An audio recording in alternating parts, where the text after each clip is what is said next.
right, we are. What's up? I am live. We are live here on YouTube. Saturday night, it is just shy of 9 p.m. Mountain Standard Time. I'm going to hop on Instagram as well. Not going to stream quite as long on Instagram as I am over here on YouTube, but thought I would open it up to both platforms, at least for the time being. And yeah, thanks, Brandon. Yeah, I decided not to shave the stash when I trimmed up my beard this past week. So leaving it for now. You guys tell me what you think. What's up, homies? We got people flowing in quite a bit faster on Instagram than we do over on YouTube. So if you guys are on Instagram, do me a favor and hop on over to YouTube. The view, the lighting is a little bit better, and I'm going to be streaming longer over there, responding to more questions. You'll be able to really get a hold of me there much more easily than on Instagram. So hope everybody's doing well and having a good Saturday night. I have a package to open for you guys and show you some sweet brand new baits that were just released this year. Would be iCAST 2020 baits, and I think you're going to like what you see. I am excited to open them. So Brandon says, fishing has slowed around here in Oklahoma for me lately. Going to try and get out early tomorrow. Not sure what to throw. Yeah, fishing has definitely slowed. Different for me because I can't drive anymore given my my seizure situation. But yeah, this year has been a little funky with fishing pressure just being through the roof. So yeah, it's also been scorching hot. So the fish are not biting quite as well. And that is just kind of how it goes. So King Pablo, what's up? Brandon, I would, if you're going to get out early tomorrow morning, I'd throw top water. You know, I'd throw a walking bait. If it's slick, I'd throw a whopper plopper. If you've got high percentage areas, I'd maybe consider throwing a popper.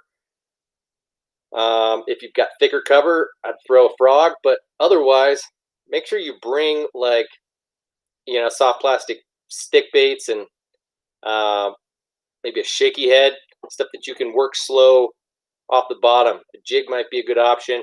Kind of depends on where you're fishing, though, and what the forage is like. You know, as you guys know, I prefer to throw moving baits. I'd bring a chatterbait, swim jig, and yeah, just get after it, man. Cover water, depending on how big your body of water is. What's up, guys? Joser, Outdoor Hackery, Big Buck, what's up? Hope you guys are all doing well. As I said, I've got a package from Tackle Warehouse. And I got some cool baits in here from 6 Cents, from Zoom, from Z-Man, and they're all new. So I'm going to give people just a couple more minutes over here on YouTube because for whatever reason, not everybody's getting the notifications like quickly. And that seems to be an issue. For whatever reason, people hop in like once we're 5 or 8 minutes in. So I'm just kind of going to waste time here for a couple of minutes. Everybody on Instagram tends to jump in and jump back out. Jay Hatfield, what's up, man? But I want to allow people to hop in here before I open everything on YouTube. So again, if you're hopping on here on Instagram, jump on over to YouTube, hang out there for a while with us. Brandon says, I kayak fish. We had a guy my same age drowned 2 weeks ago kayak fishing in one of my go-to areas. Whoa.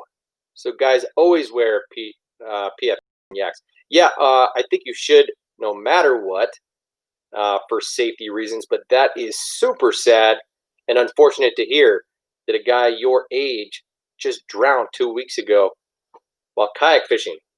Yikes. Stay safe tomorrow, man, for sure. Always wear a PFD. All right, someone's wanting to. McLeod, you want to come in here for a second? I'm gonna open this package here in a second. McLeod, I thought I let you in here, bro. 3 people on YouTube, 2 thumbs up. Appreciate you guys. Who else is in here besides Brandon?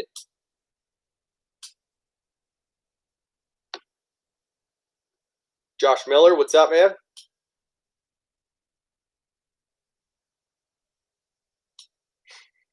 Two people in here, 2 thumbs up. All right, so no worries. I guess I'm just going to get after it. Well, before, I'll show you what I've got in my tackle box that needs to be unpacked, and stuff that I've been photographing and posting on Instagram in the past week. And also one that's going to be posted here tomorrow. So if you guys didn't already see this KVD Sexy Frog in the Sexy Frog color, this is absolutely sweet. Not a new bait for me or in general. You know, the Sexy Frog is just one of the best topwater frogs, walking frogs on the market. It's got a 3/0 Gamakatsu hook, and is super collapsible and soft. These older ones have rattles in them,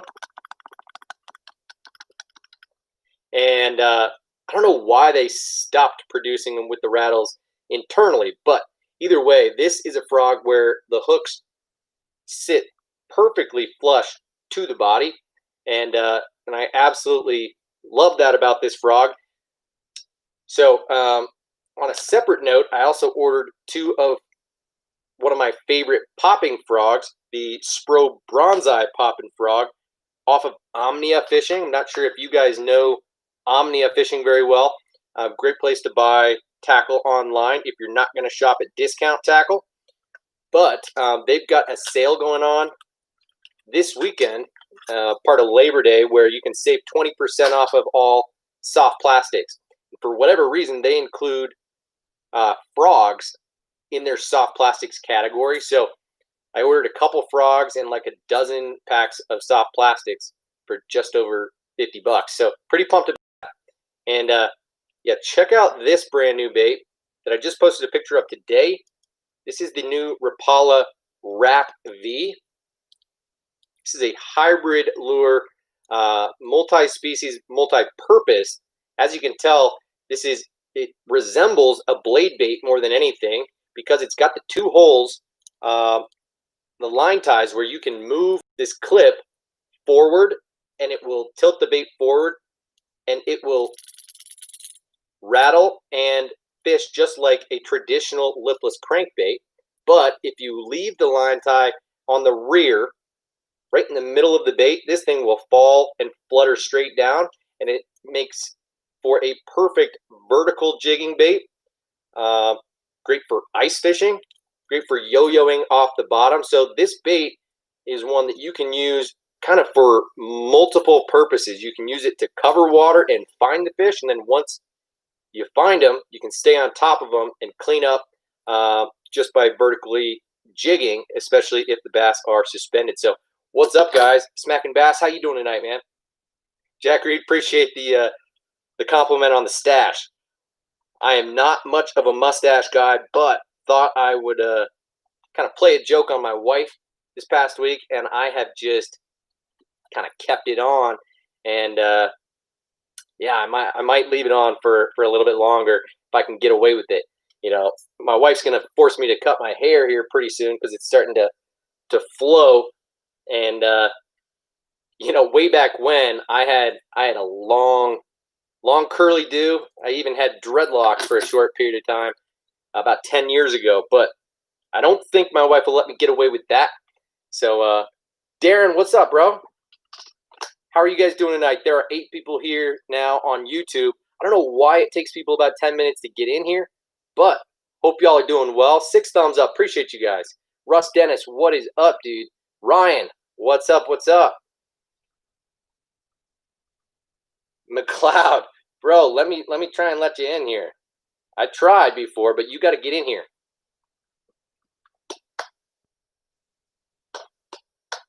Selemansky, what's up? I meant to give you a subscription on YouTube. I think you asked me, man, right? So I'll get around to doing that. Apologize that I haven't already. See, Lemansky, are you in here or not, man? It looks black on your end. You got to either turn the lights on or say something, dude. Can't hear you. Nick, what's up, man? Hope you're having a good Saturday night. Hello? Can't see you or hear you. I'm gonna boot you out if you don't start talking. Let me know what's your situation, man. Yeah, all right. Probably better that way. You guys can see me a little bit better. I am going to unbox this package from Tackle Warehouse. As I told you guys, I've got some brand new baits. These are iCAST 2020 lures. So I think you're going to like what you see. As I said, I got Z-Man. I've got 6 Sense. And I've got Zoom. All brand new baits. Not going to tell you guys, but you're going to see in 1 second. So let's get right into it. Drinking some cold beers, enjoying the show, says Russ. Right on, man. I've got a Coors Banquet ready to crack open, so cheers, everybody. Hope you have a good night.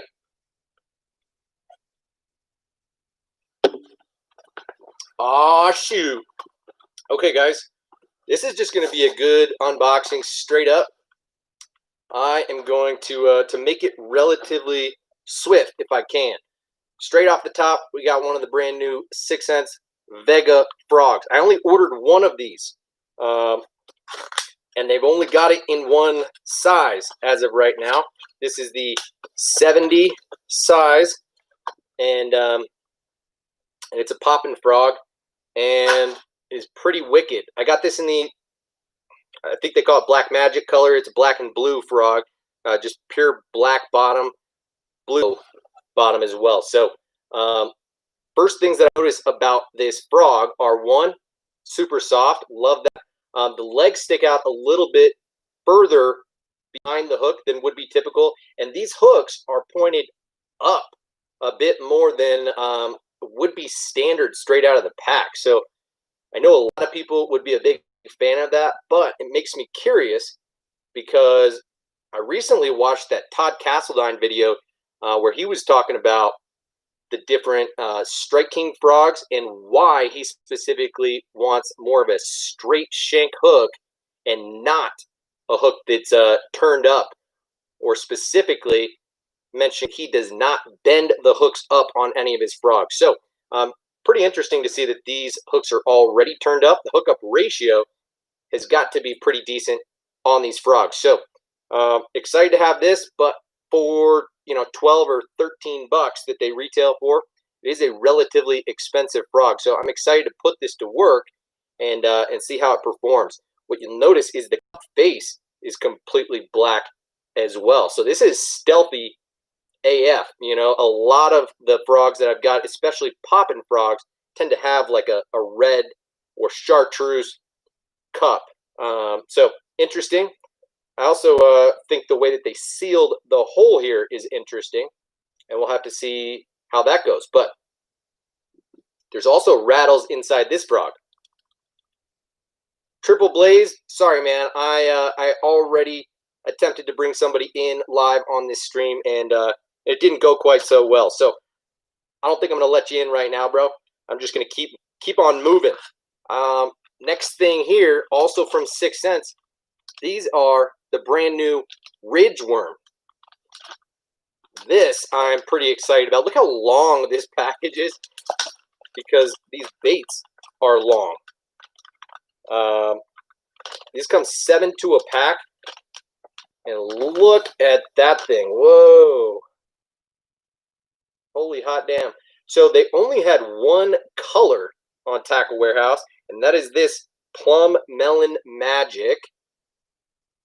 And as you can tell, it's got a ribbed body, which is probably 3.5 inches long, and then this super long tail, spade-like tail, very thin, which is probably another 6 to 8 inches long. It's going to be very difficult to have these stay in the package and stay in good shape. Obviously, these do not come in any sort of clamshell. I like the scent on them. But like I said, I'm not quite sure how well they're going to keep in the package. So I actually got 2 packs of this worm, and my intention was to keep one and give one away to you guys. So you tell me, should I include it in this month's giveaway or save it for next month's giveaway? I do have every intention of giving one of these packs of ridge worms away to you guys, whether it's on Instagram or YouTube. It's going to be open on both platforms. So got 2 packs of the ridge worm, 1 of the Vega frog. Next, got another frog. This is the Jackal Gavacho. Cade Stevens, what's up, man? I'm over on YouTube as well, so if you want to hop over there, the view's going to be a little bit better. The conversation's going to be a little bit better. Jackal Gavacho frog. This is just in the black gill color. So I've heard a ton of good things about the Gavacho frog from a lot of different people, and just for whatever reason, hadn't gotten around to scooping one up. And you know, it's a very unique frog. Has 3 tails on it, which I like. So it's got, you know, 2 shorter ones on the sides and 1 longer one in the middle. This is a little bit stiffer of a plastic, and again, kind of like that 6th Sense Vega frog, the hooks are a little bit turned up. This looks to be a smaller hook, but it looks like it is sitting flush very well on the bait. So what's cool about this black gill color is that it's got purple and blue on the bottom. So I actually really like that. It's not just pure black. It's got some purple stripes on the side, and yeah, it's got a perfectly cupped face, which, interesting, is brown. And so this bait's going to pop extremely well, and it's going to walk well. I've heard great things about the Gavacho. So this guy retails, I want to say, about the same price as the 6th Sense Vega frog. So had to get me 1 of each of these as opposed to, say, 2 of the Vega frogs. And yeah, while we're on the topic of frogs, also got 1 of the Jackal Cara frogs. These have been selling like hotcakes and have been almost impossible to get your hands on. So I saw them in stock on Tackle Warehouse temporarily and decided to jump on it. And not just that, but I decided to get one in the red frog color, which is just an underrated frog color in general. As you can see, this is a finesse hollow body frog. This thing is small. I did not quite realize that. Still weighs a ½ ounce, but size-wise, put this side by side next to the Gavacho, and you'll notice that this thing is significantly shorter, significantly smaller, and this is more of a walking frog. You see it does not have a popping face, but it's already got shortened legs. This guy is a bit more collapsible than the Gavacho, and I hear that it walks incredibly well. And now I understand that both of these jackal frogs are not going to be the most durable, but such is the case with frogs in general. You know, if you can get 10 fish out of a frog, then no big deal. I'm not too worried about that. This Cara sells for like $10. The Gavacho is like 12, so they're not absurdly expensive in comparison to a lot of the frogs, the more premium frogs on the market. So let's keep it moving. Although we're going to kind of be out of the unboxing here pretty quick. Now, can anybody guess what this is?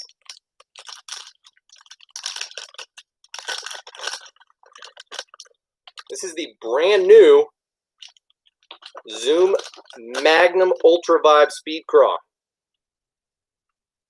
And yes, I love it. Oh boy. So everybody knows the Ultra Vibe Speed. Um, just a classic bait. Let me see if I can have easy access to one.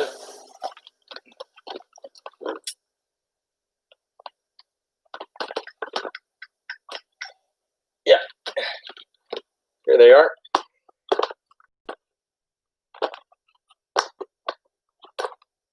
All right, so here is the original Ultra Vibe Speed Craw, and here is the new Magnum Ultra Vibe Speed Craw. I hate that these legs are twisted, but who cares? It's going to happen. Show you up close that the body is significantly thicker on this new Magnum Ultra Vibe Speed Craw. It's literally just like you would hope and expect, is an upsized version of the same bait. So you get a lot more bulk. This thing is going to excel on a Texas rig. Of course, it will do great on a jig or on the back of a swim jig, even on a buzz bait or just fished weightless, buzzed on top of the surface. You could throw this on a Tokyo rig. There's a million things you could do with the Speed Craw, but the original Speed Craw is a relatively small bait. And so to now come out with more of a full size, the Magnum Ultra Vibe Speed Craw is wicked.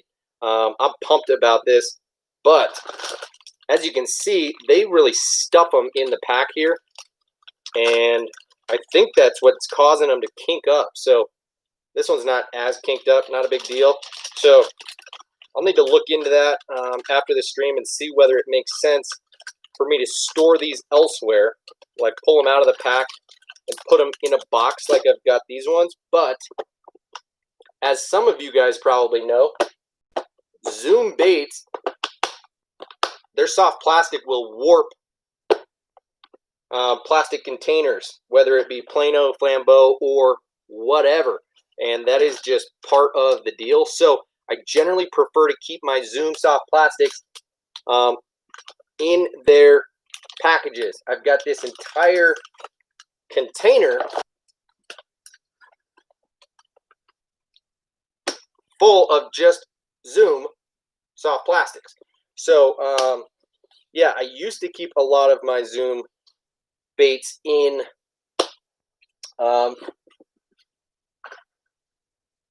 boxes, but unfortunately I just learned over time that it ruins and warps all those boxes. So you know, I had to go out and get all brand new Flambeau boxes to store a lot of the stuff, and just go back to putting a lot of the baits in their original packaging. So it's just part of the deal, not that big of a deal. But I got 2 packs of the Zoom Ultra Vibe Speed Craws in the Magnum size, one in Green Pumpkin and one in June Bug, and I'm pretty pumped about it.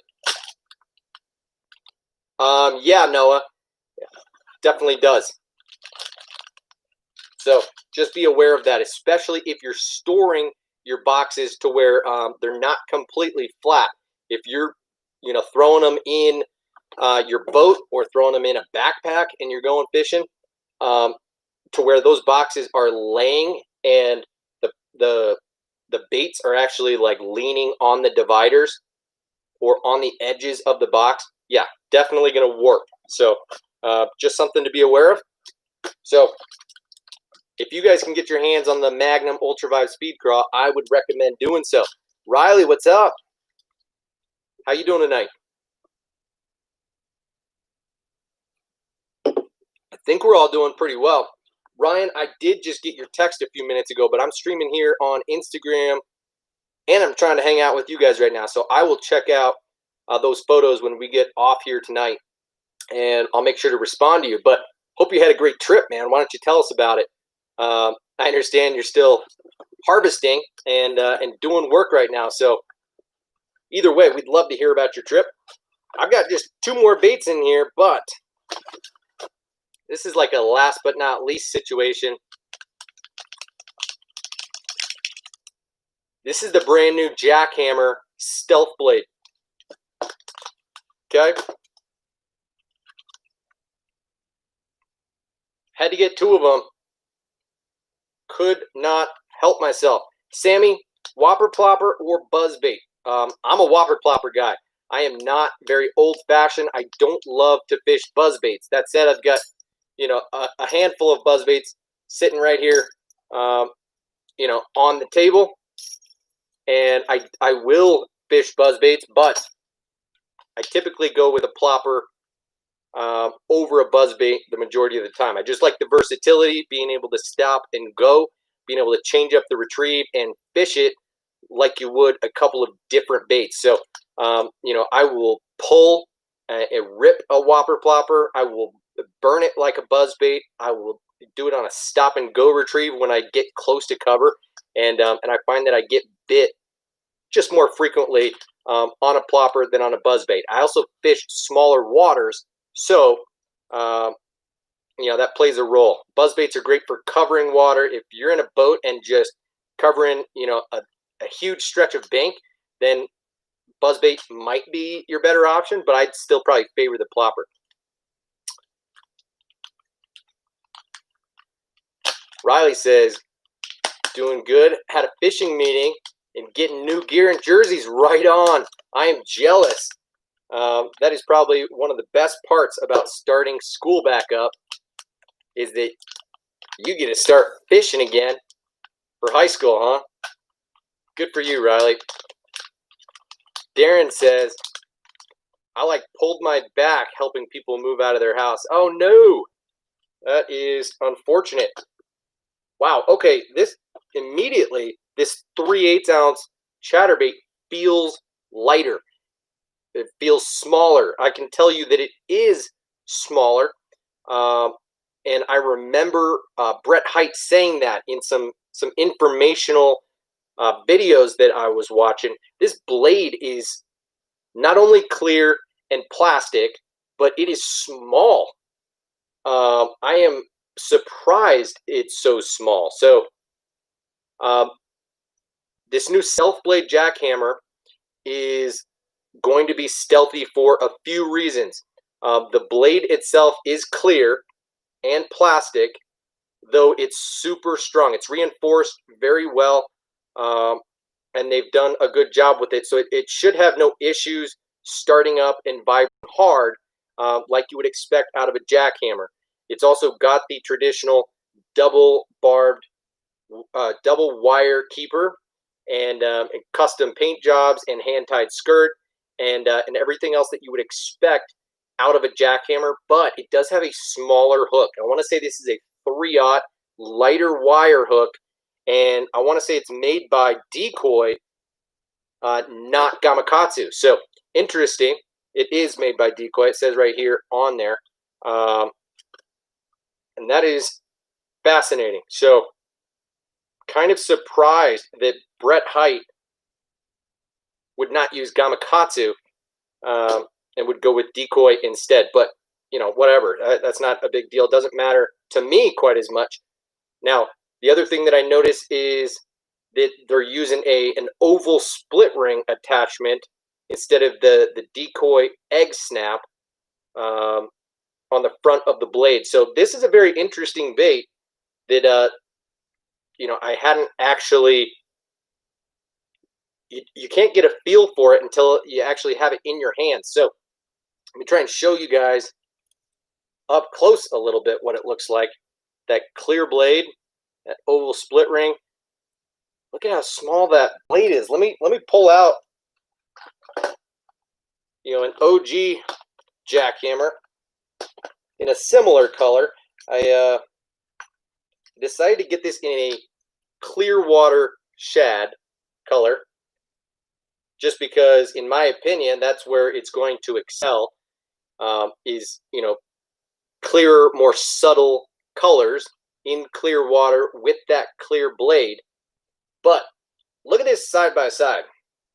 In terms of the blade size, that is significant. The head is about the same because, these are both 3/8. I'm going to put these side by side and you'll be able to see that the hook does not seem significantly smaller. Now it's like 4/0 versus 3/0, but I think the gap is just about the same on the hook. So hookup ratio should still be fantastic. Startup time with the blade should be fantastic. They did make the attachment there quite a bit larger, so that it's going to give this blade a little bit more freedom to move and start up easily. I can already tell that this might have an issue getting jammed, but I would doubt that. It'll be interesting to see how durable this is compared to the original, because the original camera is, bulletproof. It's a fantastic bait, and as you guys know, I've got a dozen or more of them in my box. Yeah, definitely more than a dozen, but anyway, that's not important. So, got two of the brand new Stealth Blade jackhammers. Got one in that clear water shad color and one in just a standard green pumpkin. So, again, this is 3/8 of an ounce. Darren, what are you doing joining over here on Instagram as well, bro? Get out of here. Stay over on YouTube, man. The quality is not better over here on Instagram. I can promise you that. So again, same exact bait that I just showed you, except for this is just a straight green pumpkin. They do make it in like the Beehite Delight color, but the head, is like a gold, a little bit too bright for me. And, of course, it's got that chartreuse bottom that is typical of the Beehite Delight color. And so I wanted to keep it simple when it comes to these stealth blades and do a clear water shad and more of a standard green pumpkin. And so got shad and bluegill, and if need be, I can spice up the trailer or use a little Spike It pen to color the skirt to spice this up if I want to. But I did not want anything flashy or too bright to start out with. But again, the main thing that jumps out at me is the shape and the size of this blade. So very interesting, much smaller than I would have thought. But anyway, that aside from the traditional Tackle Warehouse sticker is going to do it for this purchase. So again, just to review, I got 3 in-demand super popular frogs. One in the 6 Sense Vega frog. Pretty impressed with it, though it's a big frog. Very soft, and I like the shape of the frog. I like how the hooks are turned up, and I like how this mouth is cupped but leaning forward. And I'm excited to give that a shot. The Jackal Gavacho in the black gill color. Didn't already have any Gavachos in my box, but it's been on my list for quite a while. This has more of a traditional popper face, perfectly round, and the hooks are tucked just flush with the body. I would feel a whole lot more comfortable throwing this in heavy cover and on top of mats than I would the Vega frog. And then lastly is the Cara, smaller walking style frog. This in the red frog color, which is like a translucent red with kind of a shiny little bit of an orange belly. Going to walk this in open water, but could also throw it on top of mats just as easily. So got those 3 frogs, got 2 packs of the new Zoom Magnum Ultra Vibe Speed Cross, and got 2 of the brand new Z-Man Stealth Blade Jackhammer Chatterbaits. So pretty sweet package there. Let me just double check that I'm not missing anything. Oh yeah, no, obviously those 2 packs of the 6 Sense Ridgeworm. Can't forget these. So pretty excited about these as well. I was just watching Kevin the Baitman Baxter over on his channel before I started streaming and asked his opinion on the ridge worm, and specifically, in his opinion, what the best application is for this worm. Now, of course, just a standard Texas rig or thrown on a wobble head around ledges is probably the most popular and obvious place to throw this bait, but I think it would be killer on like a Magnum shaky head. I think it could be great on a Tokyo rig. Now, probably not a Nico rig, just because the body is, like I said, only 3 to 4 inches long. So this is a very interesting bait, unlike anything on the market, with such a long spade style tail, probably 6 or 7 inches of tail. So really cool. Pumped to have these. And like I told you, I am going to give one of those packs away, either in this month's giveaway or next. So that does it for the unboxing. Let's just hang out for a little bit. Feel free to ask any questions that you've got, and I'd be happy to answer them. As I told you guys at the beginning of this stream, a deal that you should be aware of, given that it is Labor Day weekend, or close to it, is over on Omnia Fishing. They're a company based out of Minnesota, I want to say. Online retailer. Seth Fighter works with them, as do a few other professional fishermen. And they've got a deal going on, 20% off of all soft baits in their store through tomorrow night, I believe. So I placed an order with them late last night. Got a couple of Spro Bronzeye popping frogs coming just to add to the box. You know, I've got a few of them already, and it's one of my favorite popping frogs, just straight up. But I'm trying to fill out the box a little bit. So, you know, here's that bait right there. A couple of more pop. This is like the Rainforest Black, sold out most places right now.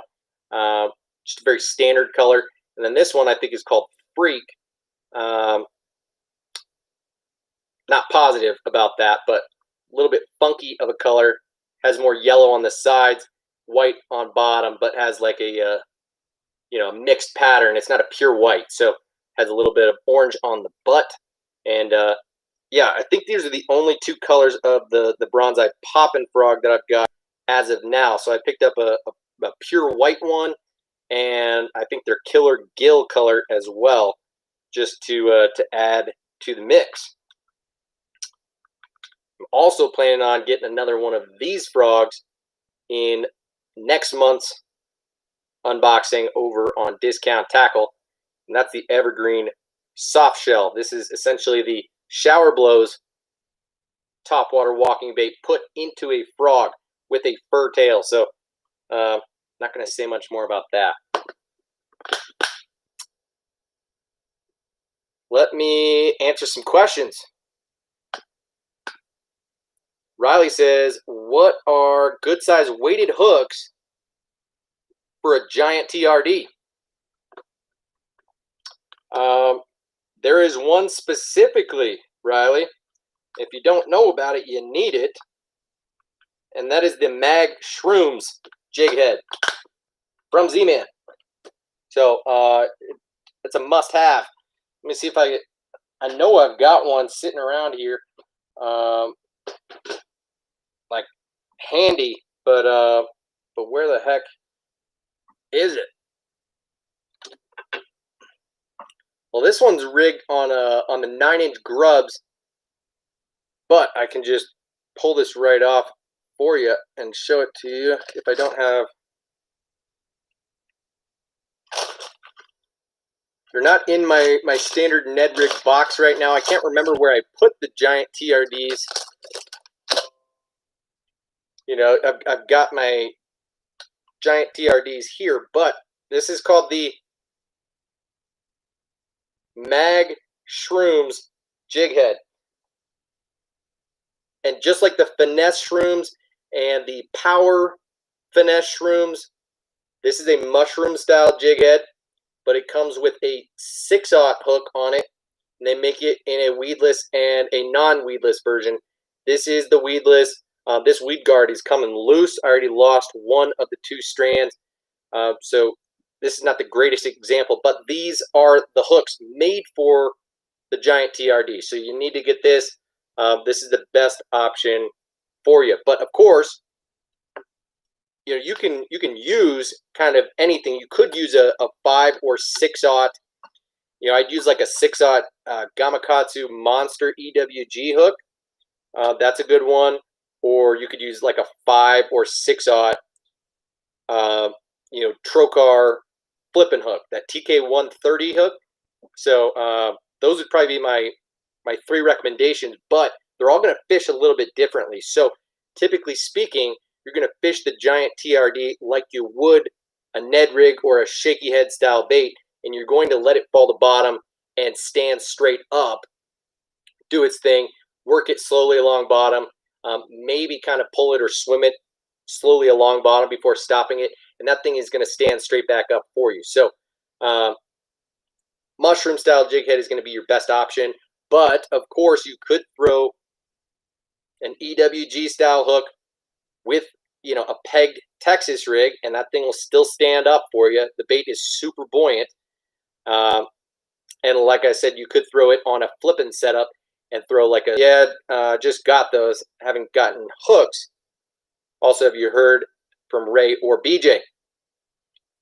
No, that is a great question. BJ has hopped over to Instagram and just not been over here on YouTube for whatever reason. He's commented on a couple of my posts over on Instagram recently, so I need to get on his case and make sure that he starts hopping in here and hanging out with us again.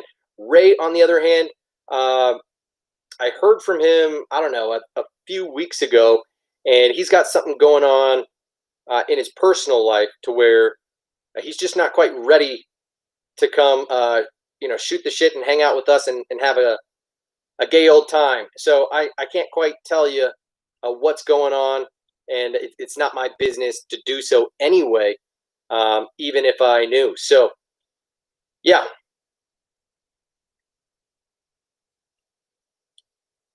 What other questions do you guys have? I felt like I wanted to mention a few things specifically to you guys, but can't remember what that is. Have you guys ever tried this gigantic grub, 9-inch grub from Z-Man? What up, Noah?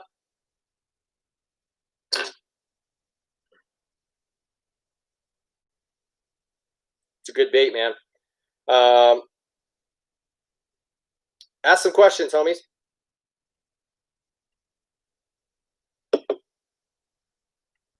It's going good, man. I appreciate it, Justin. Yeah, we've got 10 people in here and 10 thumbs up, so I can't really ask much more from you guys, but if you haven't already hit that thumbs up button for me and you're here hanging out on YouTube, do me that solid. And if somehow, some way you're not already subscribed, do that too. I'm starting to make video content for my guys over at Discount Tackle, and you're going to see me showing up on their YouTube page, which is brand new. I'm going to start doing a lot more product reviews and kind of intro level fishing videos on kind of you know, how to and gear recommendations. So guys, I'm hopping off Instagram right now just because don't really need that for any reason. Noah says, how long have you been collecting tackle? Good question. About 2-3 years, man. Really just got into bass fishing, I want to say in 2016, maybe early 2017. Moved back here to where I am in Colorado when my oldest daughter was 1, and I had the opportunity to transfer my job with my old company back home here to Colorado. I grew up here just south of Denver, and uh, and this is home for me. So kind of stumbled into bass fishing, fell in love with it. I grew up fly fishing for trout here primarily, but yeah, just I don't know what it was, who I was watching on YouTube that really got me to give it a go and fall in love with it. But I have been hooked on everything bass fishing and especially tackle these past couple of years. So I go fishing when I can. I don't have a boat or a kayak. I fish from the bank, or I wade in rivers and creeks. But yeah, I collect and study bass fishing just as much as I get out and do it. I am more of like a late night, early morning, or lunch break type of fisherman. So just get out for an hour or two at a time, try and catch a couple fish, and get my fix. So Russ says, "How's the bass fishing in Colorado?" Generally speaking, it is decent. This year it has been tricky because so many people have been out on the same bodies of water. So the fish are not biting the same way that they always have been, and a lot of the fishing spots have been crowded, and the fish are getting pressured. So kind of funny if you guys notice uh, Tyler's Real Fishing. I'm pretty sure that's what it's called, right? Tyler Anderson over on YouTube.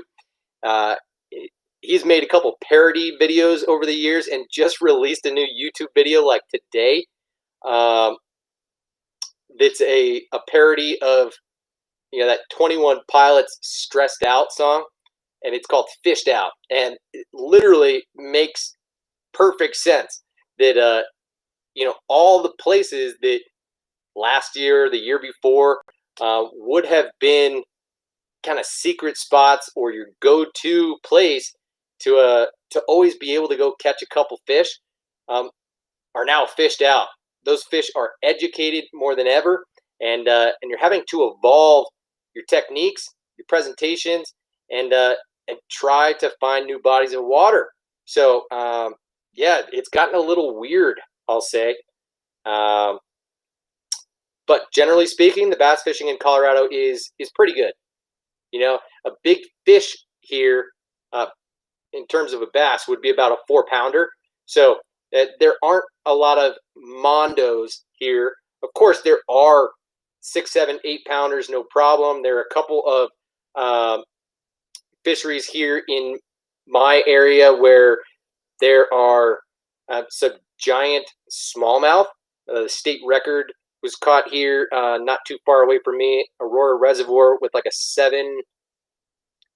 I want to say a 7-pound smallmouth. So I am hoping that over the course of the next couple of years that I will have an opportunity to get a John boat or a kayak where I can really start exploring some deep water spots and chase some big fish. So for now, though, I'm just working with what I've got. And as I said, just getting out for a couple hours at a time, fishing from the bank. And it is what it is. But you're right, Russ. I blame it on COVID, man. People just have time on their hands. Now, at the same time, I appreciate people getting into fishing, and I don't have an issue with that. I love when people love fishing. I like talking fishing. I like being able to teach people. I just don't like having people sitting in my spots and fishing right next to me, and a lot of this stuff that TRF was talking about, Justin. So you're absolutely right about that. It was very convenient timing that he posted that video.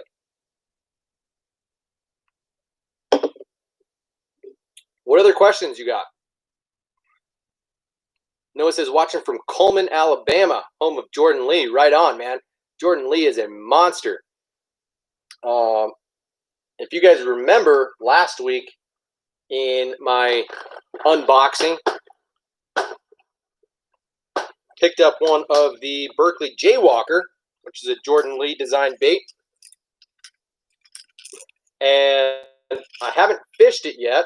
As you know, I don't have driving privileges given my seizure a couple weeks ago, so I haven't had an opportunity to go fishing this past week and try out any of these new baits. But I like the design of this bait. As I mentioned last week, it's kind of the opposite of the 6 Sense Catwalk, which has a keeled belly. The Catwalk has this keeled belly and has a keeled back and a rounded belly. So interesting, kind of opposites there. The Jaywalker is going to sit flat on the surface quite a bit better. I'm not quite sure what the keeled back is going to do in terms of having it cut and walk, but the Catwalk is going to cut and dive subsurface and then come back up. So this actually has a different action than most walking baits on the market, but the Jaywalker has a great multi-rattle chamber and seems to be a solid bait, especially for the price. Yes, Noah, you heard driving privileges, but sounds like you didn't hear the rest. I had a seizure 3 weeks ago, and here in Colorado, like most places in the U.S., it's a legal thing. If you have a seizure, you're not allowed to drive a car for a period of time after having a seizure. It's just a risk. So 3 months is the law here in Colorado. So I will not be able to drive a car until end of October, which is going to be close to the end of our fishing season here, which is unfortunate. So yeah, until then, I've got to have people scooping me up to go do my 1 or 2 hours of fishing, which is super, it's a bummer, but whatever, not that big of a deal. You got to see things as a blessing in disguise and try and see the bright side. Do what you can, stay optimistic. So that's what I'm doing for now. I appreciate the well wishes, but yeah. Riley says, the one thing I hate about fishing, just want a newbie doing a tournament when there's nobody else around, but come right next to you and this year's spot because you're there and not socially distanced. Yeah, that kind of freaks me out. I will absolutely leave a spot if it's crowded or I have to fish right next to somebody. I'm not cool with that. Social distancing is a real thing. It's something that I've taken dead serious this year. So, yeah, I'm not about that. That said, I'm not trying to wear a mask while I'm out fishing by myself either. So I'm just not fishing with other people, not getting close to other people. And if they're already there, I'm not going up next to them. If they come up next to me, I'm leaving. Anyway, we don't need to talk about COVID. You say autocorrect, LOL, but Bass Pro sent me some weird color yum dingers in bubblegum yellow swirl, and also in oxblood red flake. Oxblood red flake is a good color, but bubblegum yellow swirl, what is that? Not quite sure about all that. Yeah. So, any other questions, guys? We're going to hang out here just a little bit longer. We're 55 minutes in. We got 10 people in here. 13 thumbs up. Really appreciate that. Good hanging out with you guys. But as you can see, I don't have my back brace on. My posture is not fantastic sitting here. And it does kind of break me down the longer I sit here.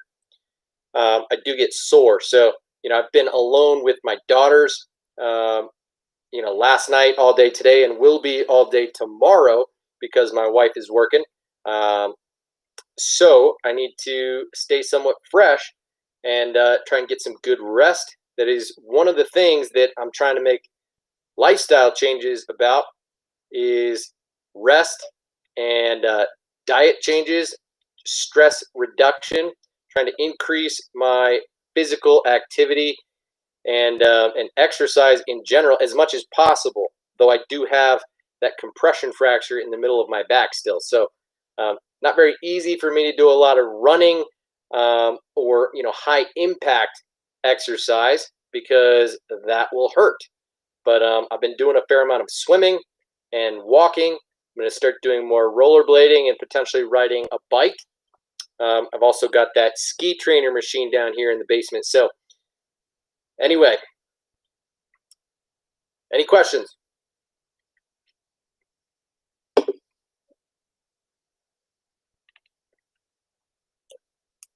Here's a bait that I'm about to post a picture of tomorrow morning on Instagram. This is a very interesting combo. You guys are probably familiar with this head. This is the Megabass Okashira screw head. Most people would pair this up with, say, a 3-inch Megabass Spark Shad, which is an awesome combo, but check this out. This is the Jackal iShad, which is a very straightforward, straight tail bait. It's got the body of a swim bait and the straight tail of what would be like an awesome chatterbait trailer or drop shot bait. Or specifically in Japan, they use this with a very lightweight ball head jig, and they call the technique or the combination eye motion. So this is the iShad, and it is literally just a finesse, dead action bait that you swim straight through the water column. And so what you do by adding this head to this bait is essentially having a finesse soft plastic spy bait presentation. I'm not a big spy bait type of guy. I don't actually throw spy baits. I throw a couple prop baits, top water prop baits, but I don't really have any spy baits in my arsenal. But between the Megabass Okashira screwhead and the Zappu Para R's, which I don't know if I've got on hand here, easy for me to show you. Yep, I do. I've showed you guys these before. This is the deal where you can screw this propeller blade straight in to the back or front, I guess, of any of your soft plastic baits. So essentially, I'm going to use the screw head and the Para R's to get into a little bit of give the presentation a shot without actually having to invest in some higher end baits from Duo Realis and some other companies that make spy baits. So Noah, I am drinking a Coors Banquet. I don't drink light beer very often, so this is Coors Original.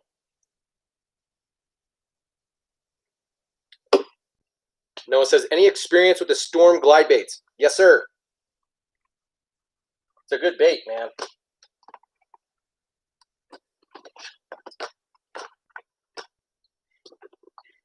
It's a really good bait. So I've got two of them. Got one in the rainbow trout color and one in the Oikawa Mesu. I think it's called Oikawa Mesu. And this is a wicked bait. You know, I really like the versatility of it. I like the soft tail. I think it was designed extremely well. The joint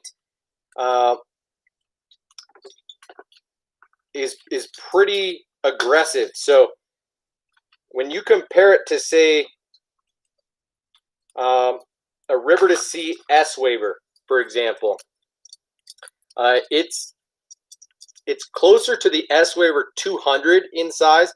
I want to say the Arashi Glide is like a 185 size, something like that. Whereas most people would throw this S-Waver, the smaller version. What is it? S-Waver 135? What is it? I forget. But price-wise, the Arashi Glide fits right in between the S-Waver 168. That's what it is. The S-Waver 168 and the 200. So I like the bulkier profile, the heavier bait, and the more aggressive action. Look at that.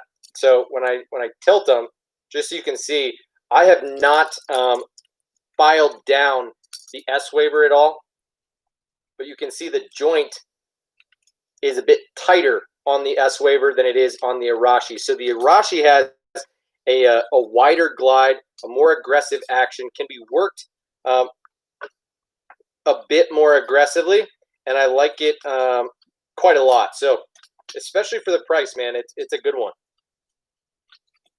Give it a shot. The other thing that's underrated about it that should be the case on a lot more baits are these swiveling hook hangers, dude.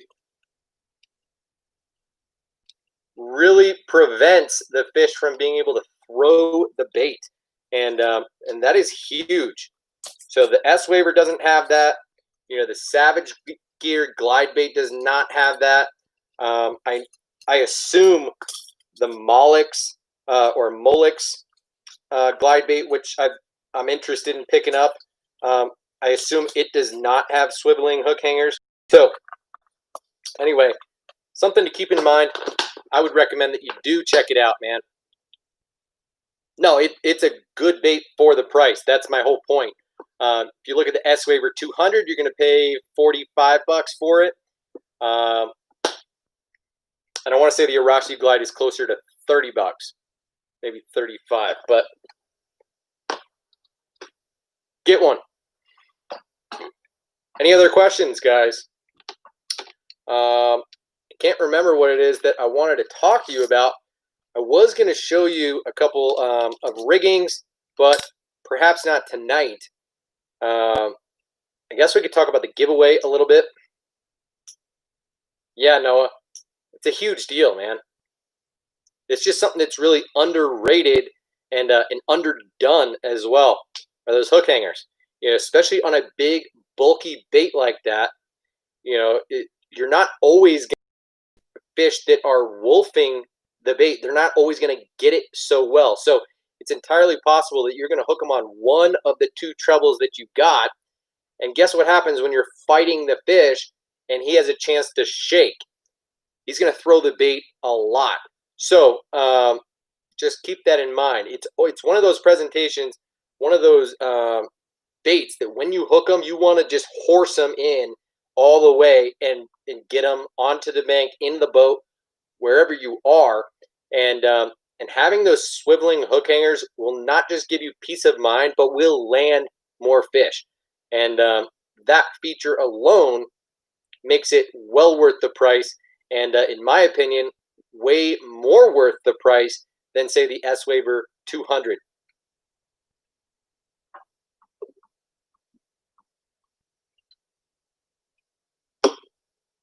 That's what I'm saying, Noah. Appreciate you subscribing, man. Riley says, so should we partner up next month for the giveaway, or what would you like to do if you're still interested? So I know what you've gathered. So I know what you've gathered up. Have enough time to send it out to you. Yes, next month for sure. You know, I hate to just sound like a broken record, but let me hit you up tomorrow and let you know what I'm thinking, because I am thinking that for the giveaway that I'm going to announce like tomorrow, it's just going to run for a few days. I'm going to give away like a Megabass Dark Sleeper. I'm going to give away a couple of rigs, a Jika rig, a Tokyo rig, and a Nico rig setup. not packs of each of them, but like one setup and a pack of soft plastics to go with each one of those baits that I recommend for each one of those techniques. So just trying to focus a little bit more on finesse, given the time of year, and that this is kind of the hottest part of the year, and that oftentimes you got to fish on bottom to catch them. So anyway, Noah says, how many rods have you collected?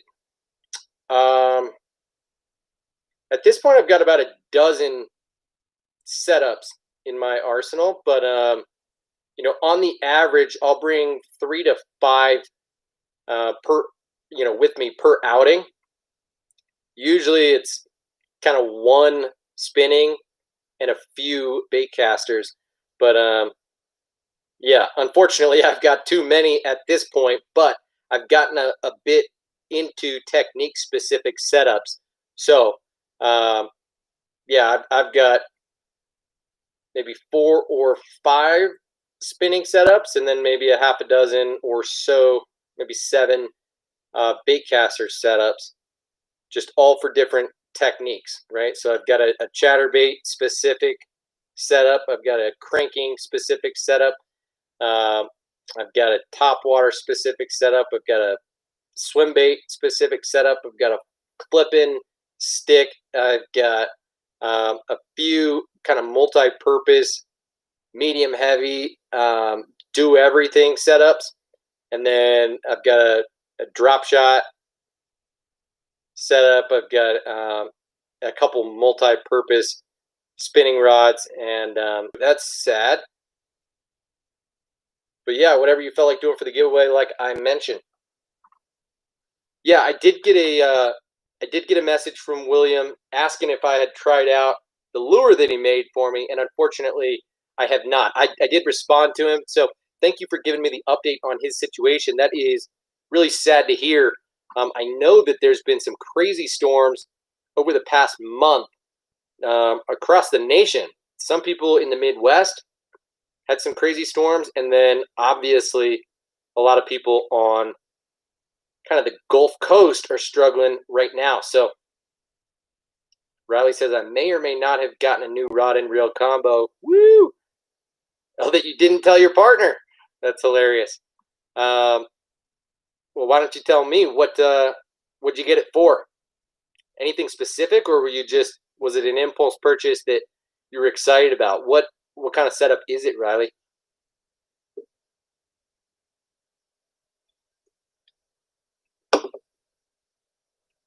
And Noah, I will make a point to show you guys my rod and reel arsenal at another time, but I keep all that stuff in my garage, where I've got kind of a whole rack of fishing stuff, ready to go, and all of my rod and reel setups, and kind of my backpack with, my scale and my pliers and my accessories, and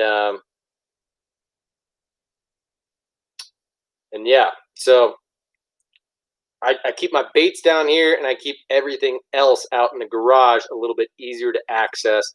Just don't quite have the space for it, and it's annoying, a little bit of a hassle to always bring my gear, especially my rods and reels, up and down the stairs from the basement here.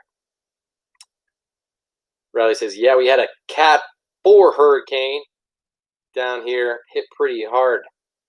Damn, sorry to hear that. Category 4 is pretty serious. Got another Lose Mach 2, black and white, right on. Black and white. I always thought the Mach 2 was just straight up green and black, wasn't it? Can't go wrong with Lose, though. Honestly, I've been very happy with all my Lose stuff. There's only been actually 2 of my Lose reels have gotten a little bit loose, where when you press the thumb bar, make a cast, and then engage the reel with the handle, it's a little bit loose there. It doesn't always like click and engage perfectly well, but That said, I would say probably 5 of my setups are just straight up lose, and I've been very happy with them in general, especially the higher end stuff. The custom black reels that I've got, I am in love with. But I've got a couple. I've got the Mach 2 for my chatterbait setup, and I've got one of the standard, uh, Lose LFS reels that I've been happy with for a few years. Noah, anyone on this live like or hear any good about Quantum products? Yeah, definitely. I've got a Quantum reel, the Smoke S3 PT reel. Love that reel. Might be one of my favorites, especially because it's a low profile reel, fits really well in the hand, but has a deep spool. So it's got a 150 size spool in like a 100 size frame, and that is clutch for a lot of different applications. And it's probably it's right up there with the smoothest of the reels that I've got. I'm a big Daiwa fan. I like Shimano just fine. Don't have a lot of their stuff. I do have 2 Shimano bait casters, 1 Shimano rod, and I really like Daiwa. And yeah, the Quantum Smoke PT Smoke S3 reel is wicked, dude. Love that thing, and would highly recommend it. It is like a $180 reel, so it's not cheap by any means, but for the value or for the price, it's an awesome reel. And I've heard good things about the Quantum Accurus rods, just fine. I know that Darian is fishing. He's one of the few people that still is repping them hard. It's sad that once some bigger anglers like KVD leave Quantum and they don't do a remarkable job of marketing, that they kind of take a big hit. And I don't know quite how well they're doing, but I know they still make good stuff for sure. I think it was just inevitable that KVD was eventually going to move over to Lose, given their direct relationship with Strike King. So just is what it is. Riley says, my next bait caster to try is a Daiwa or Shimano. Never tried any other stuff. Yep, I hear you. Daiwa doesn't make a lot of really cheap stuff. Shimano, you could get the SLX, which competes very well with the Lose cheaper reels, and I do have the SLX reel and like it just fine. I've had no issues with it, but Daiwa feels a bit more refined. Like you'd have to step up to the Shimano Corrado, and then it's just to each his own, right? Or each her own, I should say. If I were you, I would go into a Bass Pro or Cabela's or your local tackle shop and feel them yourself. In my opinion, Daiwa feels like it's made with a little bit more metal and is going to last a bit longer. But a lot of it has to do with the way that it feels in the hand, because both Daiwa and Shimano do not make a lot of super low profile reels.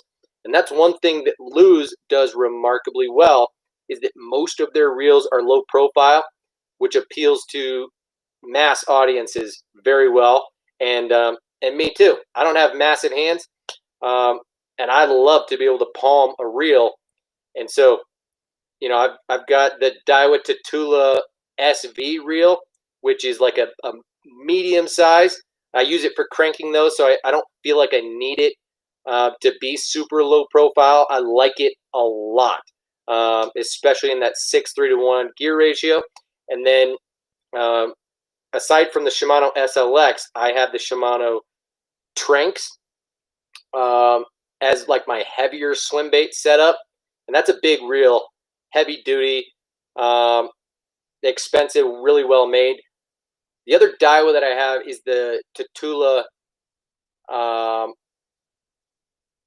I want to say it's the 200 size, and that's for my lighter swim baits, and I like it a lot. It's more like in the $150 price range, and so that is a really good reel. But you'll notice when you step up to the Tatula SV for an extra 30 to 50 bucks, the reel is made primarily of metal and feels a whole lot more durable and well made, but it is heavier.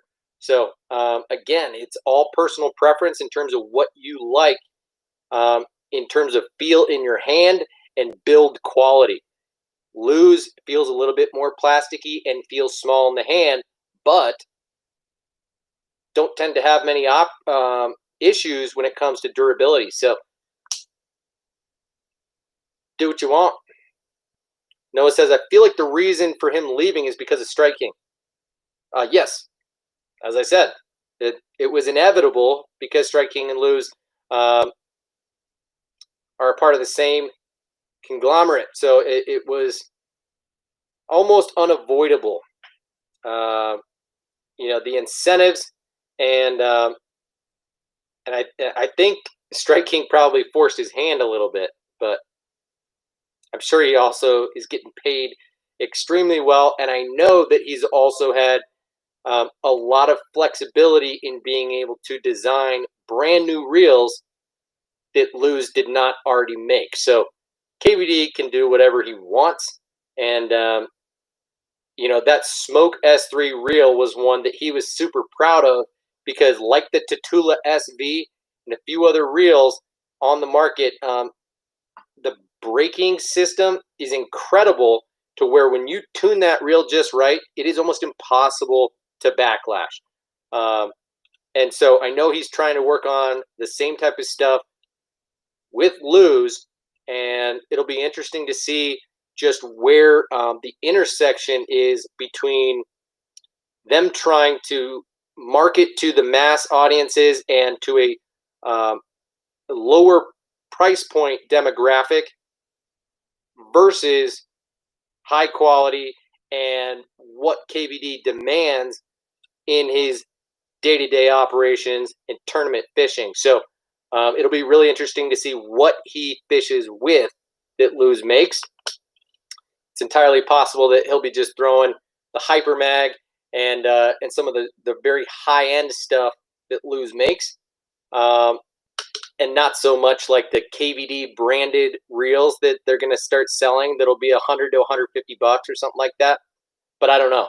It'll be really interesting to see. Noah says, I will say the Quantum feels like cheap plastic to some degree. A little bit. I would agree with that. It does have a bit more plastic than some reels, but not more than, say, Lose or the Shimano SLX.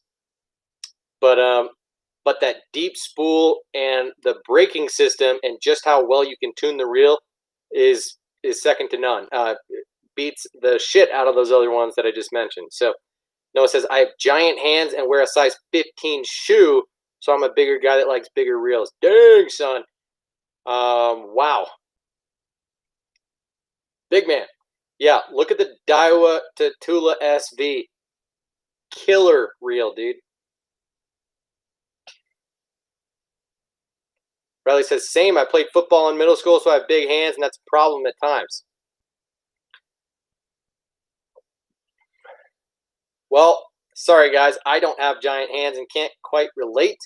And that's just me. You got 9 people in here, 14 thumbs up. Really appreciate you guys. I am going to hop out of here in just a few minutes. So if you have any final questions, throw them at me now before I get out of here. And we'll talk again super soon. But yeah, I feel like there's a lot that we could talk about, a lot that I want to talk about that's just not flowing into this dome piece right now. We've been on for an hour and 20 minutes, and I always start telling you guys, oh, I'm going to hop off in a few minutes, and then whoosh, here we are 30, 45 minutes later, and I'm still on saying the exact same thing. So I will remind you, if you're in the market for any soft plastic baits, go check out Omnia Fishing.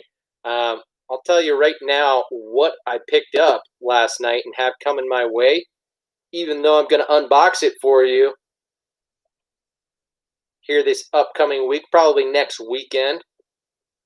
I haven't ever tried any X-Zone lures, soft plastics. I've heard good things about them, but in my opinion, they're a little bit overpriced in general. And whatever, they're only $5 a pack. But I just haven't been so inclined to try them until now. So I got like 4 packs of X-Zone soft plastics, 2 of their drop shot baits, 1 of their craws, 1 of their beaver baits. I got 2 packs of the Missile Baits quiver worm, which is a killer Tokyo rig bait, but I've only got 1 pack of their larger 6.5-inch size, which I'm going to throw that on a Nico rig like exclusively. It's an awesome Nico rig bait, but the 4.5-inch, while it's good for a Nico rig, I think it's going to be awesome on a Tokyo rig, good on a drop shot, and maybe a good chatterbait trailer. So I picked up 2 packs of those and picked up a pack of the Kitech Easy Shakers. You're probably going to see one of those show up in the giveaway that I post tomorrow. And that's this bait right here. I've talked to you guys about this before.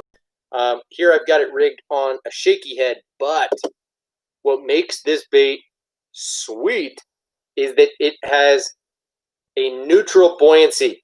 It has different density plastic on top versus on bottom. So when you rig this thing on a drop shot or on a Tokyo rig, this thing is going to stay like this in the water. A Z-Man bait is going to do this. Most baits are going to do this. This guy stays perfectly horizontal. On a shaky head like so, it's going to be at like a 45. This is a super underrated bait, especially in the 4.5-inch size. So got a pack of those coming. And what else did I get? I got 2 or 3 packs. The Zoom Beatdown worm. I don't know if you guys are familiar with the Beatdown, but it is a Ned rig bait, which is super underrated. I've only got 1 pack of them because I was a little bit hesitant to try them, just because I've been kind of disappointed with the moves that Z-Man or that Zoom has been making in the past year or two. It's been kind of disappointing that they've just been copying everybody else. But this bait here is like a 3.5-inch, slightly longer than average Ned rig bait, and it's got no salt in it. So it stands up fairly well, but it's surprisingly good on a drop shot, like really good on a drop shot, whether you nose hook it or wacky rig it. And yeah, sleeper bait. So I picked it up in a couple bait fish colors, and really excited to add a couple more of those to the arsenal. And I also got a pack of the Zoom Magnum Finesse Worm. I've talked to you guys about that quite a bit. It's one of my favorite shaky head worms, one of my favorite Nico rig worms. So maybe I'll throw one of those packs in this month's giveaway too. Can't quite decide, but let me show you one of those real quick.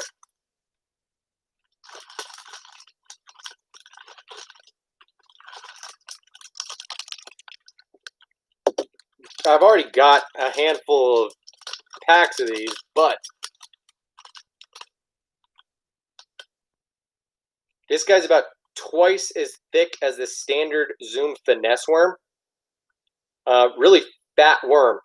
So it's great as a wacky rig bait, but really, really good as a Nico rig bait because it doesn't have a lot of salt in it. And yeah, the action is just surprisingly good. The profile is not nearly as big as a trick worm or especially a magnum trick worm. This guy's just 5 inches long, so fits into the category of like a standard Senko, but is way more versatile. And like is the case on the trick worm, this guy has a flat bottom, a traditional Senko. So it allows you to fish it in a few other applications, including a drop shot or a Tokyo rig with that flat side down. I think you'd be surprised how good of a bait it is.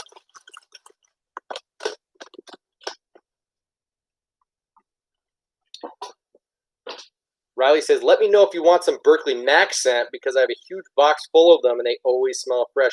What? Yeah, I want some. Riley, let's talk about that for sure. I'll trade you, if you want some of my baits, if there's anything that you know and like and want, you let me know. Happy to trade you some Z-Man, some Zoom, some swim baits if you want. Let's get to talking. I do have like 1 pack of the Max Scent Generals, and yeah, I just know that those Max Scent flatworms and flat-nosed minnows have been selling like hotcakes nationwide, are sold out everywhere, and are like the most popular bait on the market right now for whatever reason. I have no idea why, other than the fact that smallmouth cannot get enough of them. I know that smallmouth bass have an affinity for scented soft plastics, but there's something about that Max Scent that has been absolutely slaying them in the past few months. So, Justin, why you gotta do that to us, man? I'm getting out of here in like a second, but great to see you in here, bro. Hope you're having a good night, man. Hope you're having a good weekend so far. We've been rolling for an hour and a half, so my back is starting to get a little bit sore, and I got to dip out of here. But Riley, I'm definitely interested in some of your Max Scent baits, and definitely interested in talking about what we can pitch in together for this giveaway next month. So, yeah, man, look, we're an hour and 29 minutes in, and like I said, I can't quite take it. So, no worries, though. When we hop off, all you got to do is hit refresh, start watching. I unboxed new package from Tackle Warehouse with pretty much all brand new baits on the market, aside from a couple of jackal frogs, which are tough to get a hold of. So nothing but juice in that box. Justin, happy early birthday, man. Awesome. How old are you turning, if you don't mind me asking? Hope you have an awesome birthday. If we don't have a chance to talk to you before then, and I hope I can remember by the next time that we hop on and do a stream that we can wish you a belated happy birthday as well. So,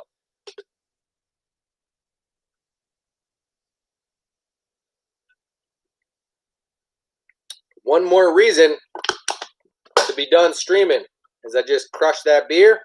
She's all gone.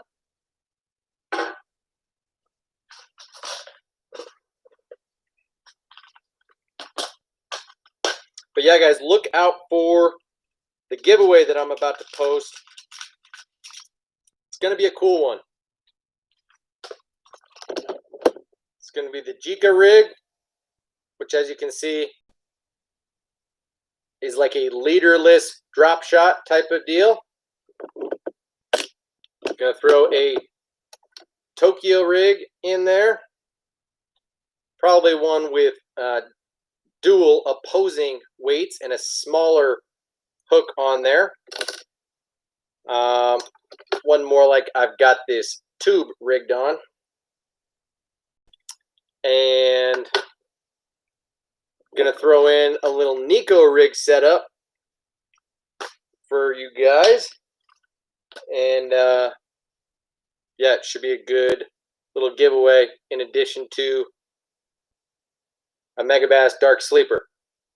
All finesse baits, bottom bouncing baits to target summertime bass that are hunkered down and need to be targeted on bottom. Riley says, no White Claws today, man. Those are good for when playing pool or darts. Yep. You shouldn't be drinking White Claws, though, Riley.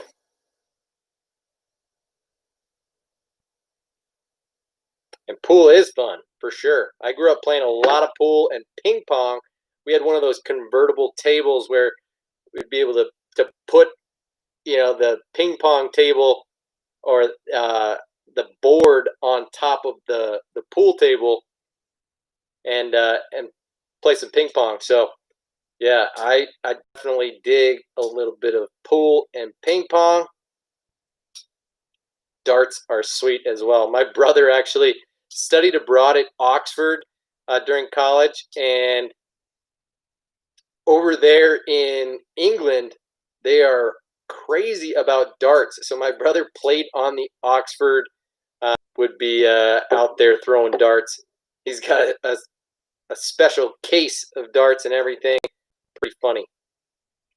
Riley says, oh yeah, I don't. A couple tournaments in my day with my fam when I do. All right, yeah, that's fair. I think that's really the only responsible way to drink when you're underage is with your parents. So anyway, drink responsibly. Justin, I don't care how old you are. Hope you have an awesome birthday on Monday. Guys, we are down to 8 people in here, 14 thumbs up. Really appreciate your support and your time hanging out tonight. Hope you have a great rest of your night and a great rest of your weekend. I am headed down to Colorado Springs next week for a little getaway, family vacay, and we're going to be in the middle of the woods and staying on like a couple ponds or lakes. And so there's going to be good fly fishing and maybe some bass fishing to do as well. So don't be surprised if you see me hop on, do a short live stream or something like that. And of course, I will report back next time I do a live stream next weekend and let you guys know how that went and what the situation was. But awesome. Glad that you're going out tomorrow. Good luck fishing, Justin. And Riley, thanks for hanging out this evening. Appreciate the OG crew, guys. Thank you again for your support. Go Nuggets tomorrow. Got a little bit of work to do. Still down against the Jazz, but not sure if you guys follow playoff sports, but the Denver Nuggets and the Colorado Avalanche are playing from behind in the playoffs and battling. So let's go Astros. Cheaters, cheaters, cheaters. No way, Jose. I'm not quite going to say F the Astros, but my respect for them has gone out the window. NFL's back. Go Hawks. Go Broncos. No doubt. All right, guys. Appreciate you. Have a good night. Talk to you soon. Cheers. Justin, rewatch.